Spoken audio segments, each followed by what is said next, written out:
믿음의 선한 영향력을 미치는 사람이 되라, 이렇게 제목을 정했어요. 그러니까 나 혼자 신앙생활하는 것도 중요하죠. 나 혼자 경건하게 하나님을 잘 섬기는 것도 중요한데 거기서 그쳐서는 안 되고, 나 외에 다른 사람들, 특별히 내 자녀 세대, 다음 세대, 우리 젊은 세대에게 믿음의 선한 영향력을 미치는 사람이 되어야 된다. 그런 주제로 말씀 전하려고 합니다. 자, 오늘 본문을 읽어보면 아무리 읽어도 그런 얘기는 잘 나오지 않고 장례식 이야기만 나와요. 오늘 읽으면, 그죠? 오늘 본문은 여호수아서의 제일 마지막 부분으로, 여호수아서의 제일 마지막은 세 사람의 장례식으로 끝나고 있습니다. 세 사람의 장례식. 자, 누구 장례식이 나와요? 여호수아, 그 다음에 대제사장인 엘르아살, 그리고 요셉의 장례식은 좀 독특하죠. 요셉의 장례식이 이제 다시 여기서 이어지는데 세 가지 장례식으로 구성이 되어 있습니다. 자, 그래서 여호수아서를 우리가 맨 처음에 이렇게 펴보면은 여호수아가 이제 모세 사후에 모세 후계자, 지도자로, 이스라엘의 지도자로 부름을 받는 이야기로 시작을 합니다. 그래서 이제 제일 마지막 끝날 때에는 여호수아가 죽어서 장사 지내는 이야기로 끝나고 있어요. 이 자체만도 우리에게 많은 교훈을 줍니다. 우리가 이렇게 젊고 건강하고 이렇게 혈기왕성해서 하나님의 일을 맡아서 열심히 막 그냥 왕성하게 할 때도 있지만은 그렇게 영원히 할 수는 없는 거죠. 잠시 후면 이제 어떻게 돼요? 70대면 은퇴해야 됩니다. 건강해도 할 수도 없고, 물론 이제 전도하고 기도하는 본질적인 일은 계속 죽을 때까지 할 수 있지만 공식적인 일은 내려놔야 되고, 언젠가는 이제 이 세상을 떠나야 됩니다. 그러니까 왕성하게 활동할 것이 영원하지 않아요. 끝이 있다는 거.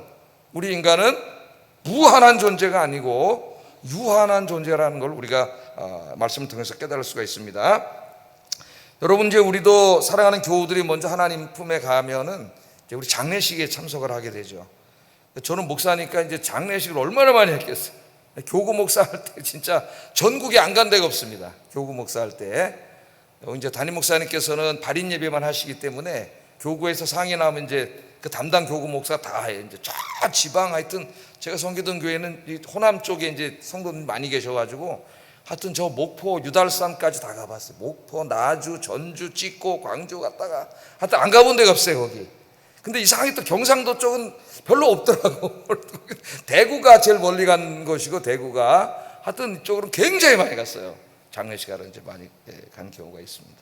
그래서 하여튼 그때는 또 매장장이 많아가지고 매장장을 이제 그 지역마다 다 달라요. 어떤 지역은 이제 탈관하는 데도 있고, 탈관하는 것도 제가 해봤고, 하여튼 경험을 엄청 많이 했어요, 장례식을. 그래서 이 장례식에 이제 상당히 많이 참석을 하게 되는데, 여러분들은 장례식에 가면 뭐 생각하세요? 뭘 생각하십니까? 저는 이런 생각합니다. 인간은 영원하지 않구나. 언젠가는 나도 저 길을 가야 되겠지. 언젠간 죽겠지. 진리잖아요, 여러분. 안 죽을 사람이 어디 있어요? 가는데 조금 시간의 차이만 있을 뿐 우리는 다 떠나야 됩니다. 죽음으로 끝나는 게 아니잖아요. 죽은 다음에 나의 한평생에 대해서 내가 어떻게 살았느냐에 대해서 하나님 앞에 가서 결산해야 되려. 결산. 재판이라는 용어로도 나옵니다, 성경에는. 내 한평생에 대해서 다 하나님이 앞에 서면 책임을 져야 돼요. 내가 한평생 살아온 게 하나님 앞에 쫙 다 나오기 때문에 거기에 대해 책임을 져야 됩니다. 결산할 날이 있지. 그 남은 인생 내가 잘 살아야 되겠구나, 신앙생활 열심히 해야 되겠구나, 그런 생각을 합니다. 저는 죽음에 대해서 끝날 날이 있다는 거, 영원하지 않다는 거, 그 기간이 그렇게 길지 않다는 거, 그래서 이 남은 시간이 굉장히 소중하고 잘 살아야 된다는 거, 그런 생각을 해요. 여러분들 어떤 생각을 하세요? 여러분들 오늘 제가 여러분들을 여호수아와 엘르아살과 요셉의 장례식에 참여시켰습니다. 여러분 참여하셨어요. 이 장례식에 오늘 참여했는데, 이 시간에 이분들의 죽음을 생각하고 여러분의 인생을 되돌아보면서 나의 남은 인생을 어떻게 살 것인가, 중요한 결심을 하시는 시간이 되기를 주의 이름으로 축복합니다. 남은 인생을 어떻게 살 것인가, 이걸 항상 생각해야 돼요. 무한하지 않기 때문에 제한되어 있습니다. 제한되어 있습니다. 제가 모래시계 인생이라 그러잖아요. 모래시계 인생, 장례식에 가면은 모래시계 세워놓으면은 위에서부터 모래가 쏙쏙쏙쏙 보충되는 게 있나요? 없어요. 계속 쏙쏙쏙쏙 떨어지다가 결국은 다 떨어지는 거예요, 우리 인생이. 자, 오늘 본문 보겠습니다. 여호수아서 제일 마지막 부분에 3명의 장례식이 나오는데 29절 30절 다시 한번 읽어보겠습니다. 시작.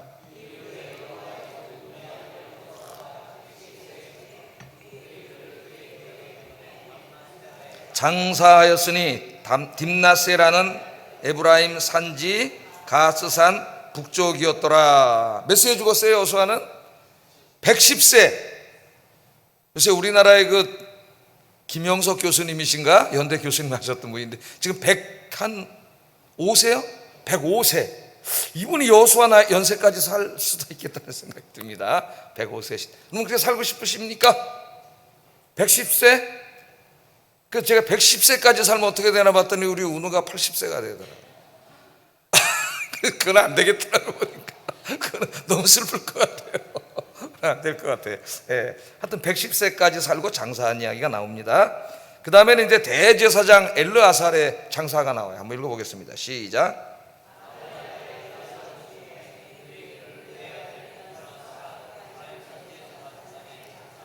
장사하였더라. 그 대제사장이 돼가지고 하나님의 일을 많이 했던 이 대제사장도 영원히 살지 못하고 죽어서 장례식을 치른 거죠. 그 다음에 이제 좀 독특한 장례식이 하나 나와요. 32절 한번 읽어보겠습니다. 시작.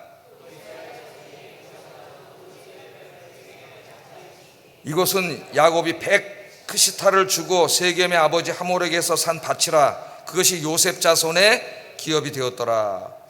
야, 요셉의 장례식을 하고 있어요. 요셉은 이 시기로부터 약 500년 전에 죽은 사람입니다. 죽은 사람이죠. 애굽에서 이미 장례식을 했어요. 500년 전에. 총리로 있다 죽었잖아요. 거하게 장례식을 치렀습니다. 그런데 여기 또 한 번의 장례식을 하고 있어요. 왜 그랬는지 여러분 잘 아시겠죠. 요셉이 죽을 때에 뭐라고 유언을 했습니까? 이곳은 하나님의 약속의 땅이 아니고 하나님의 약속의 땅은 자기 아버지 조상들이 살고 있던 저 가나안 땅, 지금의 저 팔레스틴 저 지역이라고 하는 것을 너무나 잘 알고 있습니다. 그리고 하나님의 이 언약의 약속을 확실히 믿고 조금도 의심하지 않았기 때문에 자기는 지금 총리로서 죽어가지고 거기 엄청나게 큰 묘에 묻혀있지만은 이 언젠가는 이곳을 떠나게 되는 날이 올 텐데 그날 그냥 가지 말고 내 묘를 파서 내 해골을 가지고 가가지고 하나님의 약속의 땅에다 다시 묻어달라, 이런 유언을 했어요. 그러니까 그 믿음이 정말 대단한 거죠. 요셉의 믿음이. 그게 이제 한 500년 전에 후에 이제 이루어지는 것이죠. 그래서 그 유언을 기억하고 이 후손들, 500년의 후손들입니다. 500년의 후손들이 그 요셉의 장례식을 새롭게 이렇게 치러주고 있습니다. 자, 그러니까 우리가 이제 여호수아서를 읽으면 이 장례식이 있기 바로 앞에 제일 마지막 부분이 가나안 땅을 다 점령한 후에 이제 12지파에게 균등하게 땅을 분배해 주는 이야기가 나오죠. 계속 땅 분배해 주는 얘기가 나옵니다. 12지파 또 12지파의 각 가문들이 있고 땅을 이제 다 살 땅, 집, 뭐 땅, 그다음에 뭐 이런 거 이제 다 이렇게 나눠 주는 얘기들이 쭉 나와요. 자, 우리는 땅 분배 이야기 후에는 이스라엘 사람들이 약속의 땅에서 복을 받고 행복하게 사는 이야기가 나올 것이라고 기대를 합니다. 그러나 여호수아서 저자는 그 모든 걸 생략하고 갑자기 한 시대를 이끌었던 지도자들의 죽음으로 갑자기 여호수아서를 마치고 있습니다. 하나님이 12지파에게 땅을 다 나눠줘가지고 그들에게 땅도 받고 집도 받고 광야길에 있을 때는 아무것도 없었는데 행복하게 이렇게 잘 살았다, 뭐 누구네 집은 이렇게 살았고 뭐 누구네, 이런 얘기가 나올 것 같은데 그런 얘기가 없습니다. 갑자기 죽음으로 다 마치고 있어요. 왜 여호수아 저자는 땅 분배를 다 마친 후에 그 시대를 이끌었던 지도자들의 죽음으로 여호수아를 마치고 있을까요? 어떤 메시지를 전달하려고 이 장례식 이야기를 하고 있을까요? 여러분 한번 생각해 보세요. 자, 갑자기 없던 땅이 생겼습니다. 집도 생겼습니다. 밭도 생겼습니다. 가축도 생겼습니다. 얼마나 좋았을까요, 여러분? 그럼 이걸 다 받은 이후에, 땅을 받고 집을 받은 이후에 이스라엘 사람들이 막 이제 여기서 행복하게 막 천년 만년 살아야지, 이런 생각이 들지 않았겠어요? 하나님에 대한 마음보다는 하나님이 주신 것들의 마음을 더 뺏기고 마치 이 땅에 천년만년 살 것처럼 하나님에 대한 소망은 다 잊어버리고 이 땅에 소망을 두지 않았겠습니까? 예? 여러분이 새 집 사고 땅도 사고 먹고 살만해졌다면 얼마나 좋겠어요. 이 땅에서 영원히 살고 싶지 않겠습니까, 여러분? 예, 그런 마음이 들 거예요. 그런데 여호수아 저자는 이 행복한 시기에 그들이 행복하게 사는 이야기를 한 것이 아니라 지도자들의 죽음에 대해서 이야기합니다. 여호수아 저자는 가장 행복한 시기에 한 시대를 이끌었던 지도자들의 죽음을 이야기함으로써 무엇을 말하려고 하는가? 모든 인간은 유한한 존재이며 따라서 이 땅의 것들을 영원히 소유할 수 없다. 그것을 가르쳐 주신 거예요. 지금 하나님이 복을 주셔서 많이 주셨잖아요. 이 땅의 것들을 풍성하게 주셨습니다. 젖과 꿀이 흐르는 땅에 풍성한 걸 주셨어요. 예? 자칫 잘못하면 사람들이 모든 마음을 여기다 다 뺏길 수가 있어요. 그래서 이 시점에서 그들에게 깨우쳐 줍니다. 물론 이건 하나님 주신 복이지만은 여기에 마음 뺏기면 안 된다. 왜냐하면 이거는 영원히 가질 수 있는 게 아니에요. 여기 봐라, 지금 우리를 이끌었던 지도자 여호수아도 죽고 엘르아살도 죽고 위대한 지도자들이 죽었잖아요. 죽을 때 뭐 가져갔나요? 아무것도 못 가져. 아무것도. 그냥 몸만 가야 돼요. 아무것도 가져갈 수 없습니다. 이것을 깨우쳐 주는 것이죠. 그렇게 함으로 여호수아 저자는 하나님의 백성들은 단지 이 땅의 것들이 아니라 더 궁극적인 것들을 추구하며 살아야 한다는 것을 교훈하고 있습니다. 이게 다라면, 이 생명이 다라면, 이 땅의 삶이 다라면은 어떻게 사는 사람이 지혜로운 사람이에요? 그냥 열심히 벌어가지고 이 땅에 있는 것들을 다 그냥 누리고 세상 재미 다 즐기고 그렇게 사는 게 이게 지혜로운 사람이죠. 그러나 영혼이 있고 우리가 나중에 하나님 앞에 서야 되고 우리 인생에 대해서 책임을 져야 된다면은 그렇게 사는 사람은 어리석은 사람이에요. 어리석은 사람. 잠깐을 위해서 영혼을 포기하는 어리석은 사람이 되는 거죠. 그런 삶을 살지 못하도록 하나님이 안전장치를 둔 게 뭐냐면 이제 우리가 언젠간 죽는다는 거예요. 이걸 다 가질 수 없다는 겁니다. 죽음이에요. 히브리서 저자는 먼 훗날 여호수아를 묵상하면서 이렇게 이야기합니다. 자, 앞에 제가 좀 생략해서 써놨는데 8절에서 11절 한번 화면 보고 읽어보겠습니다. 시작.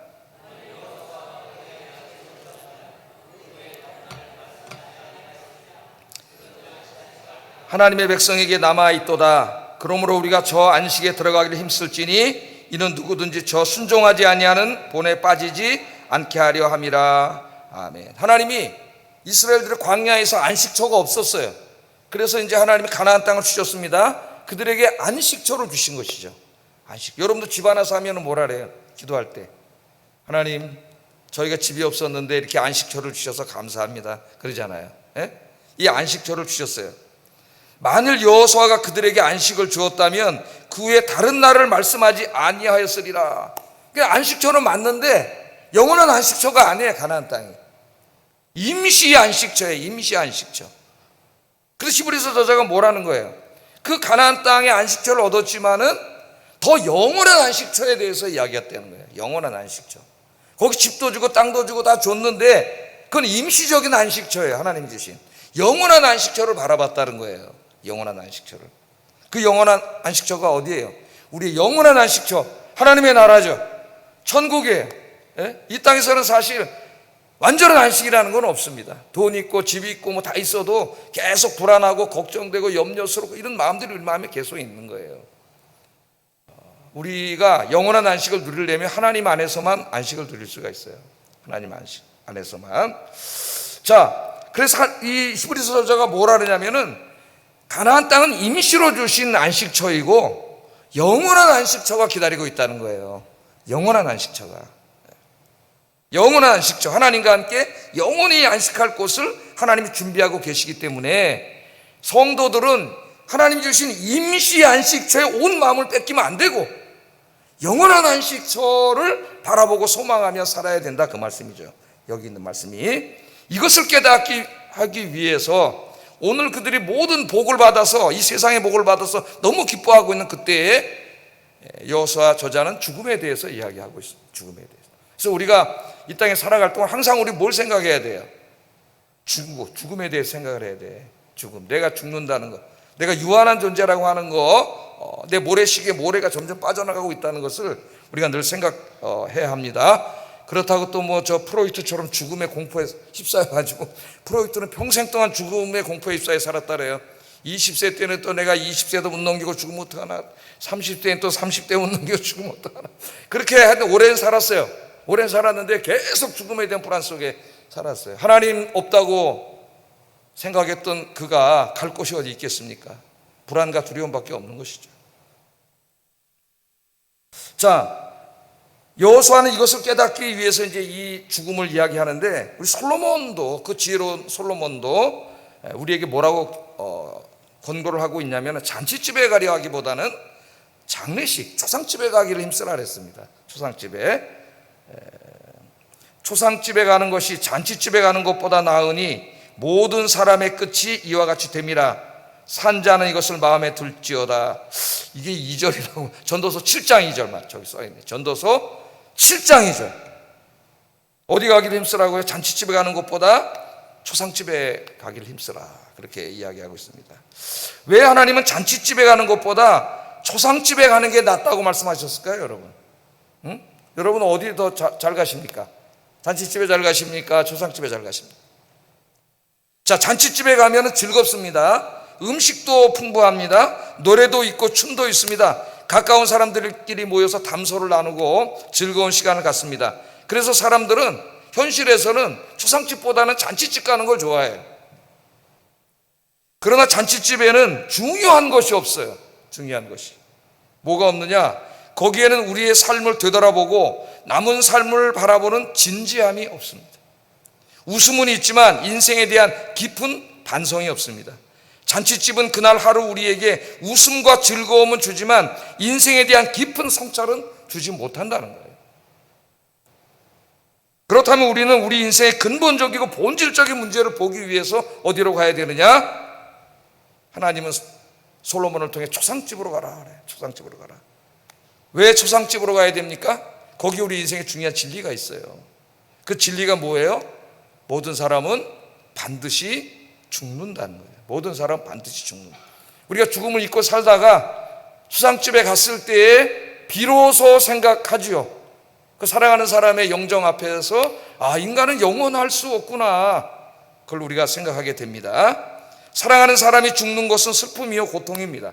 우리가 이 땅에 사는 동안 가장 슬프고 고통스러운 상실은 사랑하는 사람을 먼저 떠나보내는 것이라고 심리학자들은 이야기해요. 그러나 이 가장 고통스럽고 슬픈 죽음이 우리에게 매우 중요한 인생의 진리를 가르쳐주는 유익을 주기도 한다고 전도서는 이야기합니다. 그것이 뭐냐면 나도 언젠가는 죽는다는 걸 깨닫게 해준다는 거예요. 죽는다는 거. 우리는 사랑하는 이들의 죽음 앞에서 인간의 삶이 매우 짧고 더덥다는 것을 깨닫게 됩니다. 내가 영원한 존재가 아니라 유한한 존재라는 것을 깨닫게 됩니다. 그 깨달음 속에서 내 인생은 이제 좀 의미 있게 살아야 되겠다. 남은 인생을 그렇게 자기 인생을 되돌아보는 시간을 갖게 되는 거예요. 그렇기 때문에 하나님은 잔치집 가서 웃고 즐기고 그냥 오지 말고 초상집에 가라는 겁니다. 초상집에. 거기에 진리가 있다는 거예요. 우리는 오늘 여호수아와 엘르아살과 요셉의 장례식에 참석했습니다. 무엇을 생각하십니까, 여러분?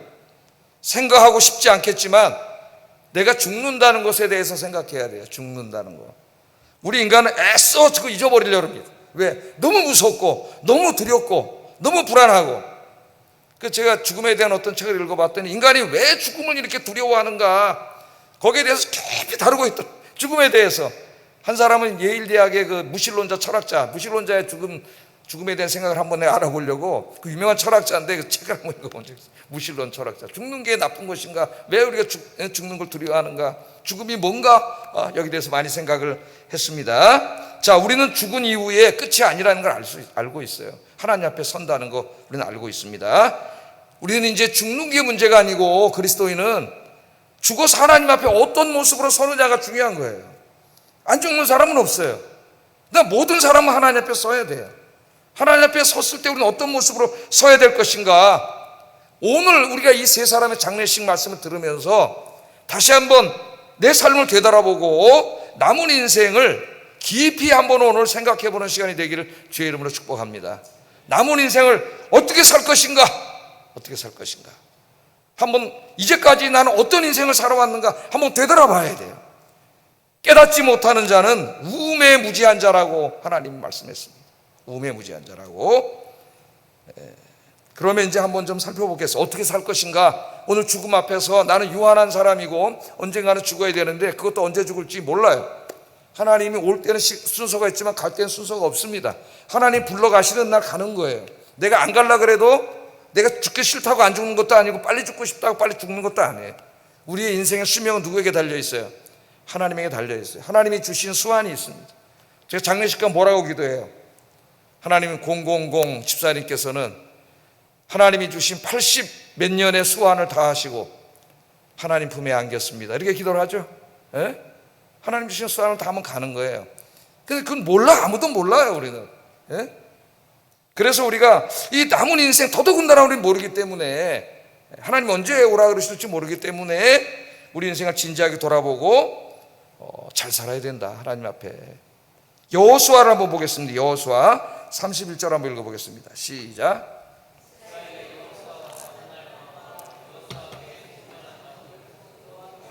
이스라엘을 위하여 행하신 모든 일을 아는 자들이 사는 날 동안 여호와를 섬겼더라. 이렇게 말하고 있어요. 자, 여호수아는 출애굽할 때부터 가나안 땅을 정복하여 이스라엘 백성들에게 나누어 줄 때까지 이 모든 일의 중심적인 인물이었습니다. 평생 하나님을 섬기고 하나님께서 하라고 맡기신 사명을 신실하게 감당한 사람. 여호수아 그러면 별명이 신실함이에요. 신실함입니다. 요즘 이렇게 신실한 사람 찾아보기가 쉽지가 않습니다. 신실함. 자, 여호수아 한번 여호수아서를 읽어보면서 한번 살펴보세요. 출애굽기부터.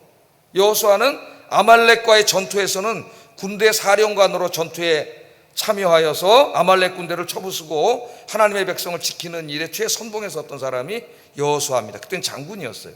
장군. 그 다음에 모세 부관으로 발탁이 되죠. 모세 부관으로 발탁이 되어서 모세를 도와서 모든 일을 수행했고, 모세가 나중에는 회막에 들어가서 기도하고 나가면 여호수아는 집에 가서 자지 않고 자기도 회막에 들어가서 기도했던 사람이에요. 청년 때부터 기도했던 사람입니다. 또 이 가데스바네아에서 가나안 땅을 정탐할 때에 자기 지파를 대표해가지고 12명의 정탐꾼 중에 뽑혔던 사람. 10명의 정탐꾼이 부정적인 보고를 해서 사람들을 낭망시킬 때에도 여호수아는 신앙적인 보고를 하고 하나님이 우리와 함께 하시면 우리가 능히 이길 수 있다, 믿음의 보고를 했던 사람이 바로 여호수아예요. 여호수아. 또 모세가 죽은 후에는 이스라엘의 이제 지도자가 됐습니다. 여러분, 거목 큰 나무 밑에는 나무가 자랄 수 없다래요. 왜 그럴까요? 그림자 가져가 나무가 못 자라. 모세라고 하는 엄청난 거목이 죽은 다음에 그 다음에 지도자가 된 사람은 심리적으로도 너무 힘든 거죠. 그래서 여호수아서 1장이 두려워하지 말라로 시작돼요. 하나님 두려워하지 말라, 내가 너와 함께 함이니라. 모세와 함께 했던 것처럼 내가 너와 함께 함이니라. 하나님 그렇게 말씀을 하시죠. 이스라엘의 지도자가 되어서 그 요단강이 막 그냥 콜콜콜콜을 흘러 넘칠 때 요단강을 건넜고, 여리고성 전투와 아이성 전투를 승리로 이끌었고, 이 모든 후에도 가나안 족속들을 몰아내고 가나안을 정복하는데 지도자였습니다. 성실하게 일을 감당했던 사람. 특히 아모리 연합군과 전투를 할 때는 막 태양이 넘어가려고 그래요.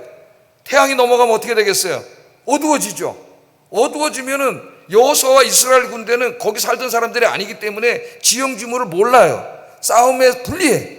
저 사람들은 여기서 어렸을 때부터 살던 사람이 해가 넘어가면 지는 거예요. 이길 수가 없어요. 그때 여호수아가 기도합니다. 태양아, 기브온 골짜기에 머물러라. 달아, 아열론 골짜기에 머물러라. 와, 나는 이걸 읽을 때마다 대단하다. 태양아 머물러라. 어떻게 이렇게 기도를 할 수 있을까? 그의 기도를 통해 태양이 멈추고 달이 멈췄다고. 물론 과학적으로 설명하면 지구가 멈춘 것이죠. 그렇게 성경은 설명하고 있습니다. 그만큼 그 믿음이 있는 사람이에요. 믿음 있는 사람. 여호수아는 이후에도 모든 가나안 전투에서 승리했고 가나안 땅을 다 정복했고, 제사장 엘르아살과 함께 이스라엘 12지파에게 땅을 다 균등하게 분배해 주는 일을 마지막까지 성실하게 감당했습니다. 그리고 여러분, 마지막 세상을 떠나기 전에는 이스라엘 백성들을 다 모아놓고 언약 갱신을 했어요. 이제 너희들이 이 땅에서 살아가는 동안 우상 숭배하지 말고 하나님보다 세상 더 사랑하지 말고 오직 여호와 하나님만 섬겨라. 나와 내 집은 여호와 하나님만을 섬기겠노라. 그래서 온 백성들이 하나님을 섬기도록 마지막 설교와 연설을 다 마친 사람이 여호수아입니다. 여호수아. 젊어서부터 110세에 죽기까지 한 번도 세상에 한눈 판 적이 없는 사람이 여호수아예요. 여호수아. 비록 아이성과 1차 전투 때 잠깐 실수했지만 그 외에 여호수아는 오직 하나님만 섬겼고 하나님께서 맡겨주신 사명만 바라보면서 한평생을 살았습니다. 그래서 여호수아는 성경 인물들 중에서 하나님 앞에 가장 신실했던 사람들 중에서도 으뜸 가는 사람. 아까 제 별명이 뭐라 그랬어요? 신실함이에요. 신실함. 변함없이 신실하게 섬겼던 사람, 그 사람이 여호수아입니다. 자, 여호수아는 이처럼 자기 자신이 하나님을 잘 섬겼을 뿐만 아니라 아까 읽은 말씀에 뭐라 그래요? 여호수아가 살아있는 동안 그 백성들이 다 하나님을 잘 섬겼다고 이야기해요. 여호수아가 살아있는 동안. 그러니까 여호수아는 자기만 하나님을 잘 섬긴 사람이 아니라 자기가 살아있는 동안 이 신앙의 믿음에 선한 영향력을 미쳐가지고 모든 사람들이 하나님을 잘 섬기도록 했던 사람, 그 사람이 바로 여호수아. 그렇게 한평생을 살고 오늘 장례식을 치렀습니다. 장례식을. 여러분, 이제 우리가 언젠간 장례식을 치러야 되는데 그때 사람들이 나를 통해서 기억할 만한 게 뭐가 있을까요? 신앙과 믿음과 관계해서 우리가 한번 생각을 해봐야 됩니다. 그 다음에는 제사장 엘르아살의 장례식이, 제사장 엘르아살. 자, 엘르아살 뭐 그렇게 눈에 띄는 일을 하지는 않았지만은 그가 대제사장이었습니다. 광야길과 가나안 땅에서 예배를 집전했던 그런 중심에서 일을 했던 그런 분이 바로 엘르아살이고, 또 여호수아를 지도자로 세울 때에도 모세와 함께 그 예식을 집전하고 기름을 부었던 사람이 엘르아살 대제사장이에요. 또 죽기 전에는 여호수아와 또 힘을 합쳐가지고 이스라엘 12지파에게 제일 힘든 일이겠죠. 땅을 다 나눠주는 일을 했습니다. 왜냐하면 땅을 나눠줄 때는 불평불만이 나올 수밖에 없어요. 실제로 여호수아 보면 나옵니다. 불평불만, 서로 좋은 땅 가지려고 그러니까 그 어려운 일을 잘 수행했던 사람이 엘르아살입니다. 오늘 이제 조금 그 밑에 많은 그 지도자들, 장로들 이야기도 나오는데 여호수아와 엘르아살을 도와서 백성들 신앙으로 잘 인도한 걸로 나오죠. 뭐라 그래요? 여호수아와 엘르아살과 그 다음에 하나님의 그 하신 위대한 일들을 경험했던 장로들이 살아있는 동안 하나님을 잘 섬겼다 그래요. 그러니까 이분들은 다 자기가 하나님을 잘 섬겼을 뿐만 아니라 자기가 동시대에 있던 다른 사람들에게 믿음의 선한 영향력을 미쳐서 다 하나님을 잘 섬기게 만들었던 그런 사람들이에요. 그런 사람들. 근데 성경에 보면은 이제 사사기에 가면 말씀이 나오는데 이 사람들이 다 죽은 이후에 어떻게 됐느냐? 사사기 2장 10절 12절 한번 읽어보겠습니다. 시작.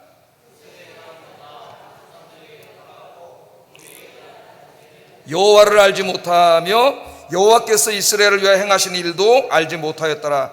이스라엘 자손이 여호와의 목전에 악을 행하여 바알들을 섬기며 애굽 땅에서 그들을 인도하여 내신 그들의 조상들의 하나님 여호와를 버리고 다른 신들 곧 그들의 주위에 있는 백성의 신들을 따라 그들에게 절하며 여호와를 진노하게 하였으되.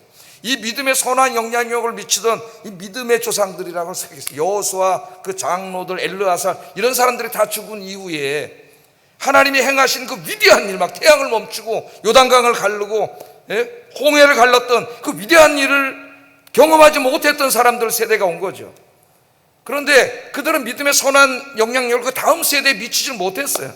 하나님의 위대한 일을 이야기해 주지 못했습니다. 다음 세대에게. 그래서 다 어떻게 됐어요? 사사기 시대에 오면은 어두운 시대가 됐어요.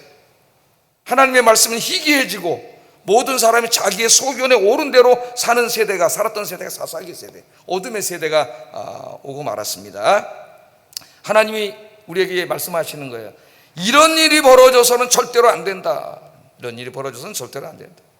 그러니 우리의 다음 세대들이 하나님을 섬기는 세가 되도록 신앙 교육을 시켜야 된다. 그렇지 않으면 사사기의 어두운 역사가 시작된다. 이렇게 말하고 있는 거예요. 여러분, 이 터키, 튀르키예를 보세요. 튀르키예. 튀르키예를 보면은 바울과 베드로와 요한이 생각납니다. 바울과 베드로와 요한이 그 지역을 돌아다니면서 교회를 세우고 개척해서 지금의 그 터키, 거기는 완전히 그 유명한 교회가 다 있던 기독교 나라고, 그 다음 그 이후에 중세에도 이곳은 콘스탄틴 제국 아시죠? 동방 로마 제국이 돼가지고 1000년 이상 기독교 문명을 꽃피웠던 그곳인데 지금 그 터키가 어떻게 됐어요? 90% 이상이 무슬림들이에요. 하나님의 교회는 거의 사라졌습니다. 하나님이 그 튀르키예에 있는 한 교회인 에베소 교회에게 뭐라 했냐면 회개하지 않으면 네 촛대를 옮긴다 그랬는데 그 말씀대로 촛대가 옮겨가 버렸어요. 오늘 여러분 유럽을 보세요. 그 아버지와 어머니, 할머니, 할아버지 세대에 그렇게 하나님을 잘 섬겼던 저 유럽, 영국 이런 나라들이 지금은 다 하나님을 믿지 않는 나라가 됐습니다. 하나님 그런 무슨 원시인처럼 취급하는 그런 나라들이 됐어요. 점점 다 무너져 가고 있습니다. 이미 사사기에 어두운 시대가 도래해 버렸어요. 우리가 그런 길을 가지 않기 위해서는 이제 우리 자신이 먼저 하나님 앞에 신앙생활을 잘해야 될 뿐만 아니라 믿음의 선한 영향력을 미치는 사람이 되어야 됩니다. 그래서 오늘 오신 분들이 기도하시면서 우리 다음 세대, 자녀 세대 또 주님 오실 때까지 계속 그 다음 세대들이 하나님을 떠나지 않고 하나님을 잘 섬기는 나라, 그런 가정이 되도록 기도하시는 여러분 되길 주의 이름으로 축복합니다. 하여튼 기도하면은 하나님 여러분 기도를 들으시고 여러분 가정 하여튼 주변 다 돌아오게 하실 줄로 믿습니다. 돌아오게 하실 줄. 세 번째는 이제 요셉. 시간이 많이 돼서 빨리 끝내겠습니다. 자, 요셉을 보세요. 자, 요셉은 어떤 사람이라 그랬어요? 아까 제가 설명했죠. 500년 후에 장례식을 치르는데 그 500년 전에 죽으면서 언제 이루어질지도 모를 그 가나안 땅 점령을 위해서 이야기하고 하나님 주신다고 했으니 반드시 주실 것이다. 애굽에서 총리잖아요. 엄청나게 땅도 많고 집도 많아요. 근데 이거는 영원한 것이 아니야. 하나님이 주실 약속의 땅이 아니기 때문에 여러분들이 이제 언젠가는 하나님께서 이 출애굽하게 하실 텐데 그때 약속의 땅에 갈 때 내 해골을 다 가지고 유고를 가서 약속의 땅에 묻어달라고 얘기했던 사람이에요. 창세기 50장 24절 25절 한번 읽어보겠습니다. 시작.